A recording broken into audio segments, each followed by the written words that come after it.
हम सही बता रहे हैं आपसे, पहलगाम हमले की चिंगारी यूपी तक पहुंच चुकी है मेरे अजीज़। 2 वीडियो मैं आपके सामने रखने वाला हूं। फिलहाल एक ही वीडियो पहले दिखाऊंगा मैं आपको मेरे अजीज़। उस वीडियो को देख करके अपने तक मत रखना, हिंदुस्तान के कोने कोने में ये वीडियो जाना चाहिए। आप इतना इसको शेयर करना, जितना कर सकते हैं इतना शेयर कर देना। फिलहाल पहली वीडियो हम आपके सामने रखेंगे। हमारा ये जो चैनल है सलमान रज़ा ऑफिशियल, आप यूट्यूब पर देख रहे होंगे, तो हम आपको रोज़ाना सोचते हैं कि अच्छे और सच्चे ही पैगाम दें।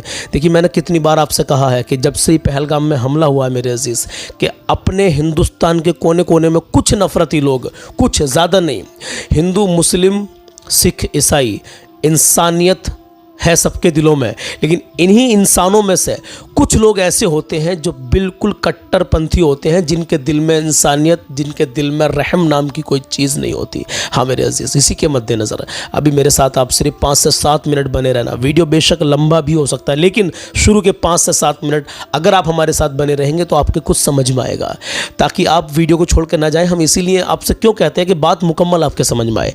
हम एक 4 मिनट की वीडियो आपके सामने रख रहे हैं। इस भाई को देखिए कि यूपी के आगरा में पहलगाम हमले की चिंगारी कैसे पहुंची है, किस तरीके से कुछ नफरती लोग नफरत बोने का भी काम कर रहे हैं, और वो काम करेंगे।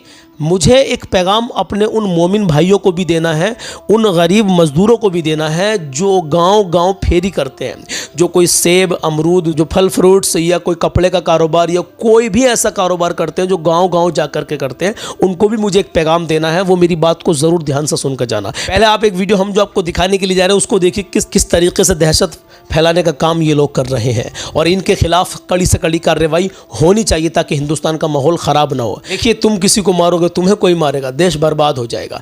इन चीज़ों में हमको नहीं पड़ना है। जो नफरती लोग फैला रहे हैं नफरत, उनको रोकने का काम करना भाई, चाहे वो किसी भी कम्युनिटी के हों। हाँ, और जो आतंकी हमला हुआ है इसकी कड़ी निंदा पहले भी की थी, अभी भी करेंगे, और इंशाअल्लाह ताला ऐसे हमलों की निंदा करते रहेंगे और ऐसे लोगों को सज़ा दिलवाने का काम भी हम करते रहेंगे। हिंदुस्तान का हर मुसलमान, किसी एक मुसलमान से कहलवा दो कि वो खुश है इस हमले पर, कोई भाई सब गमगीन है। कश्मीरी मुसलमान कितने गमगीन आप जान सकते हैं, किस तरीके से उन्होंने मतलब प्रोटेस्ट किया है इन आतंकियों के खिलाफ। पहले आप ये वीडियो देख लीजिए कि इन भाई ने क्या समझाने की कोशिश की, और कुछ नफरती चिंटुओं का चेहरा भी इन्होंने बेनकाब किया है। देखिए, आज की क्राइम कथा में जानेंगे कि आखिर आगरा के जो ताज फेज नगरी 1 है, उसमें बुधवार के देर रात तकरीबन 11:55 के आसपास जिस गुलफाम नाम के शख्स की हत्या हुई थी, और हत्या के बाद एक वीडियो जारी किया गया था, जिस वीडियो में 2 युवक पिस्टल और उनके पैंट के पास एक चाकू जैसी वस्तु दिखाई दे रही थी। वीडियो में, वो वीडियो भी आप देख पा रहे होंगे। इसमें ये युवक कह रहे हैं कि 26 के बदले 2600 को मारेंगे, और धर्म पूछकर मारा था, हमने भी धर्म पूछकर मारा है। इस कहानी में अब नया एंगल आया है, और ये क्या है पूरी कहानी वो भी आपको साथ साथ सुनाते चल रहे हैं, और बताएंगे कि आखिर पुलिस ने इस पर क्या कुछ खुलासा किया है। दरअसल गुलफाम की हत्या बुधवार की देर रात तकरीबन 11:55 पे ताज नगरी फेज 1 इलाके में हुई थी, जब गुलफाम एक रेस्तोरेंट को बंद करके उसके बाद अपने दोस्त के साथ घर के लिए रवाना हो रहे थे। इसी वक्त 3 स्कूटी सवार आते हैं, उनसे कुछ पूछते हैं। गुलफाम कहते हैं इन तीनों से कि जो रेस्टोरेंट है वो फिलहाल बंद हो चुका है, तो आप अगले दिन आ सकते हैं, अभी कुछ नहीं मिल पाएगा। इसके बाद दोनों में थोड़ी सी बहस होती है। बहस के बाद अचानक से इन 3 में से एक शख्स पिस्टल निकालता है और फिर सीने पर सटा के गोली मार देता है, और इसके बाद गुलफाम वहीं पर नीचे गिर जाते हैं। अल्लाह। ताज नगरी आगरा में 2 मारे गए, छत्री गोरक्षा दल इसकी जिम्मेदारी लेता है, और भारत माता की सौगंध 26 का बदला अगर 2600 से ना लिया तो मैं भारत माता का पुत्र नहीं। जय श्री राम, जय हिंदू राष्ट्र, भारत माता की जय। इसके कुछ देर बाद ही जो इनके साथ एक सैफ अली नाम का शख्स था, जो इनका दोस्त बताया जा रहा है, उसने भी शोर मचाने की कोशिश की, लेकिन जैसे ही वो शोर मचाने के लिए चिल्लाता है, वैसे ही ये लोग उसके गर्दन के पास गोली मारते हैं, लेकिन जो गोली है वो मिस होकर गर्दन को छूती हुई निकल जाती है, और एक गोली सीने पर लगती है। इस गोली के निशान भी उन्होंने कई लोगों को दिखाया। आपका नाम? मेरा नाम सैफ अली। कहाँ के रहने वाले हैं? संजय कॉलोनी नई आबादी। 23 तारीख को क्या घटना हुई आपके साथ? अपना रेस्टोरेंट है, मैं काम करता हूँ रेस्टोरेंट में, अपनी दुकान बढ़ा रहे थे नाइट में 12:15 बजे का टाइम था। उस दौरान कुछ लोग आए, उन्होंने फायरिंग करी गुलफान में। उस दौरान गुलफान डेड हो गए। उसके बाद में मेरे पास आए, तो फिर मेरे पास गोली लगाई, गोली मारी, मेरे से झुककर थोड़ी लगकर निकल गई उस दौरान। और ये नाम हम का तो कोई मसला ही नहीं हुआ, ये नाम तो अपनी तरफ से बता रहे हैं ये लोग। क्या उन्होंने आपसे नाम पूछा था? नहीं, कुछ नहीं। क्या उन्होंने आपसे धर्म पूछा था? कुछ ही नहीं। क्या आप उनको देखकर पहचान लेंगे? मैं पहचान लूँगा। ये कहानी अब तेजी के साथ वायरल होने लगी। इसके कुछ देर बाद ही, यानी तकरीबन 2 से 3 घंटे के आसपास हुआ होगा, और एक वीडियो वायरल हो जाता है। इस वीडियो में 2 युवक दिखाई दे रहे हैं, जो दोनों कह रहे हैं कि हम क्षत्रिय गौर रक्षा दल के सदस्य हैं और हमने मार डाला। 2 को मारने की कोशिश की, उनमें से एक तो मर गया, और 26 के बदले हम 2600 को मारेंगे, हमें धर्म पूछकर मारा था। अब इस वीडियो को खूब वायरल किया गया। और उसके बाद लोग इस पर कैप्शन लिख रहे थे कि मुस्लिमों से जो है इतनी नफरत की जा रही है, इन नफरत का क्या अंजाम होगा, लोग अब धर्म पूछकर मार रहे हैं, ये कश्मीर वाले आतंकियों से भी बड़े आतंकी हैं, ये ऐसे आतंकी हैं, वे वैसे आतंकी हैं, ये बेहद खतरनाक आतंकी हैं, कश्मीर वाले आतंकी से भी खतरनाक है। ये सब कुछ कैप्शन में लिखा जा रहा था, लेकिन किसी को कुछ पता नहीं था। असल में जब वीडियो वायरल किया जा रहा था, उस वीडियो में तो सब कुछ ऐसा ही था, और ये खुद बोलने वाले हैं, वो भी बोल रहे थे। लेकिन आमतौर पर आजकल बिना फैक्ट के, बिना वेरिफिकेशन के कोई भी चीज़ें वायरल कर दी जाती हैं। असल में जब पुलिस वालों के पास ये वीडियो पहुंचता है, उन्हें दिखाया जाता है कि देखो अब तो धर्म पूछकर यूपी में भी मुस्लिमों को टारगेट किया जा रहा है। जब पुलिस इस बात की जानकारी के लिए क्षत्रिय गौरक्षा दल से संपर्क करने की कोशिश करती है तो पता चलता है कि ऐसी कोई संस्था ही नहीं है, इस नाम से कुछ नहीं है आगरा में, और ये फिर कैसे आ गए। इस बाबत अब एक जांच की जा रही है, पुलिस इस बारे में जांच कर रही है, और एक पोस्ट शेयर किया गया है आगरा पुलिस की तरफ से, जिसमें लिखा गया है कि इस तरीके की कोई भी अगर अफवाह फैलाता है तो उसके ऊपर वैधानिक कार्रवाई की जाएगी, उचित कार्रवाई की जाएगी, चाहे वो सोशल मीडिया हो, कोई चैनल हो, कोई ऐसा हो, उन सबके खिलाफ एक्शन लिया जाएगा। लेकिन सवाल तो ये भी बनता है आगरा पुलिस से ही कि आखिर जो ये युवक हैं, ये है कौन, इनकी गिरफ्तारी क्या की गई है, क्योंकि इन्होंने पिस्टल दिखाया, कुछ उसी तरीके की चीज़ें कथित तौर पर ये दिखा भी रहे हैं, और इन पर आरोप लग रहा है कि इन्होंने ही ये कांड किया है। तो क्या इनकी गिरफ्तारी की गई है, या फिर उसके बाद अगर सीसीटीवी आगरा पुलिस के पास है उस दौरान की, उस इलाके में अगर कहीं रेस्टोरेंट है तो इसका मतलब जाहिर सी बात है कि अगल बगल और फेज 1 जो है वो इलाका अपने आप में पॉश इलाका माना जाता है। तो फिर वहां पर आखिरकार ये जघन्य हत्याकांड कैसे होता है, ये कांड कैसे हो गया और कैसे वीडियो वायरल हो गई। चलिए बहरहाल पुलिस अपना काम करेगी और ऐसे लोगों को उनके अंजाम तक ज़रूर पहुंचाएगी जो नफरत फैलाने का, जो हिंदुस्तान के माहौल को ख़राब करने का प्रयास कर रहे हैं, उसकी कोशिश कर रहे हैं। मैं आपके सामने बस एक चीज़ और रखना चाहता हूँ। मैंने आपसे अभी कहा था ना कि जो मुसलमान फेरी कर रहे हैं हिंदुओं के गाँवों में, क्योंकि देखिए सब हिंदू एक से नहीं है, ना ही सब मुसलमान एक से हैं, लेकिन एक वीडियो मेरे सामने आया, मेरा दिल दहल गया मेरे भाई, मैं आपको दिखा भी नहीं सकता।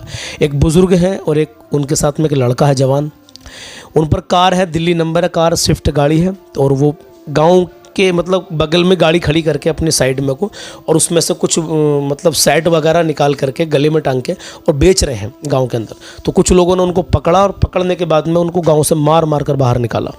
और क्या यार, और कह रहे हैं कि हमने 2 को पकड़ लिया है, हमने अपना काम शुरू कर दिया है और आप भी अपना काम शुरू कर दीजिए। ये काम शुरू कर दिया आपने, आप अगर इतना हौसला, इतनी हिम्मत अगर आप रखते हो अपने अंदर, तो जाइए ना सैनिकों के साथ बॉर्डर पे जाकर खड़े हुई है और वहाँ जो असल आतंकवादी हैं उनको सबक सिखाइए। यहाँ भोले भाले लोगों को आप टारगेट कर रहे हैं, जो इसी हिंदुस्तान के लिए जिन्होंने अपना खून बहाया है। मेरे अजीज, हिंदुस्तान जितना हिंदुओं का उतना मुसलमानों का है, किसी एक का नहीं है। इस हिंदुस्तान में हाँ जो कोई गलत कर रहा है उसकी तहकीक हो, और जो गलत है वाकई जो गुनहगार है उसको सज़ा ज़रूर मिलनी चाहिए, चाहे वो कोई भी हो, लेकिन ऐसे बेकसूर लोगों को आप टारगेट ना कीजिएगा। देखिए मेरे अजीज़, एक पोस्ट मैं आपके सामने रख रहा हूँ, ध्यान से पढ़िएगा इस पोस्ट को।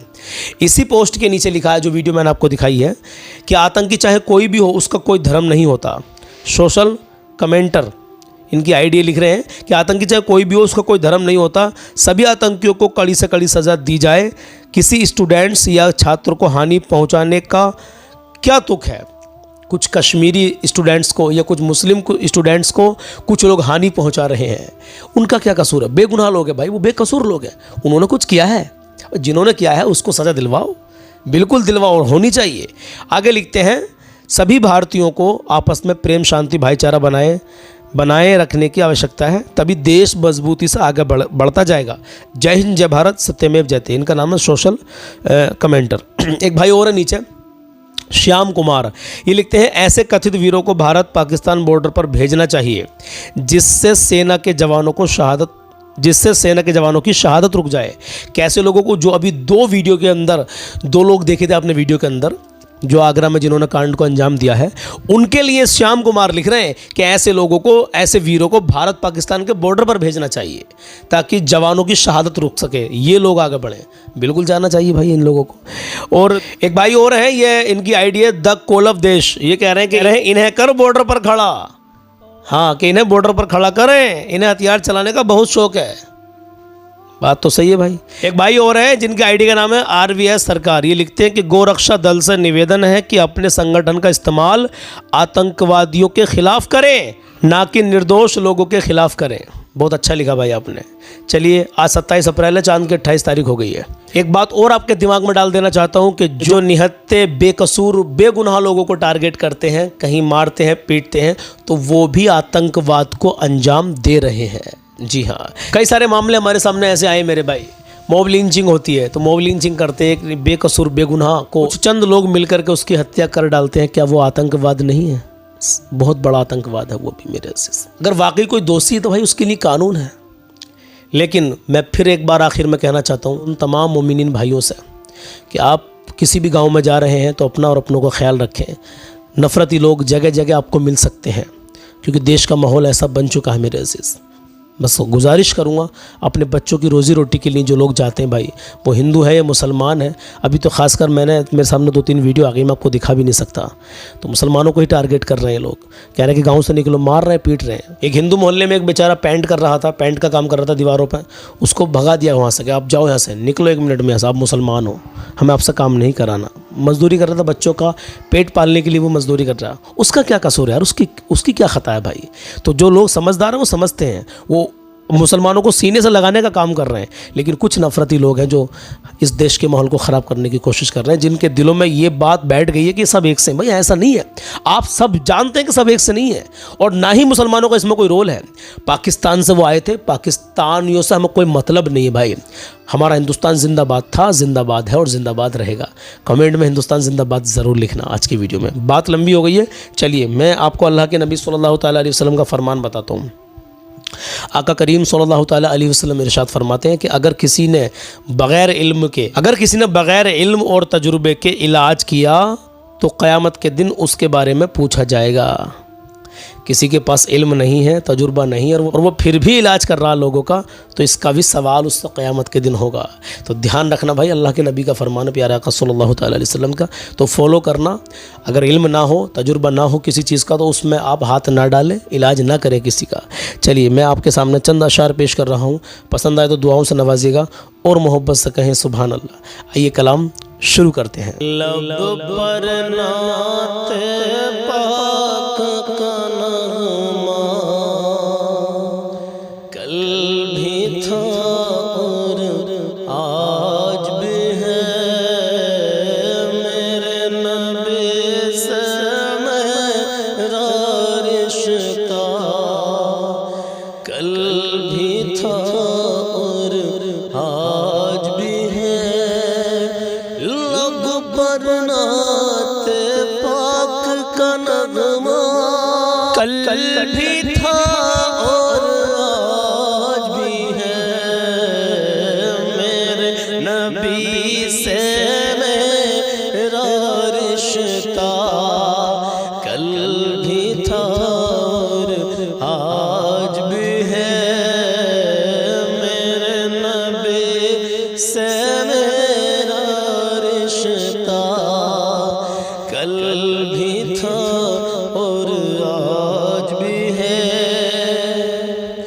और किसी जानिब क्यों जाए, और किसी को क्यों देखे, और किसी जानिब क्यों जाए, और किसी को क्यों देखे, और किसी जानिब क्यों जाए, और किसी को क्यों देखे। अपना सब कुछ गुंबद खजरा, अपना सब कुछ गुंबद खजरा कल भी था और आज भी है।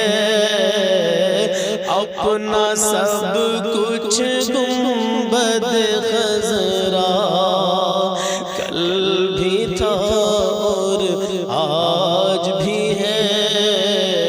लब पर नाते पाक का नगमा कल भी था और आज भी है, मेरे नबी से मेरा रिश्ता कल भी था और आज भी है।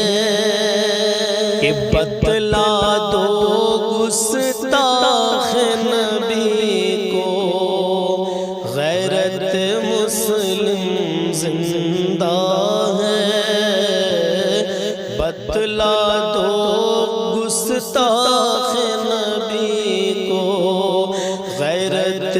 सुन्नी जिंदा है, दीन पे मर मिटने का जज्बा कल भी था और आज भी है, हक पर मर मिटने का जज्बा कल भी था और आज भी है।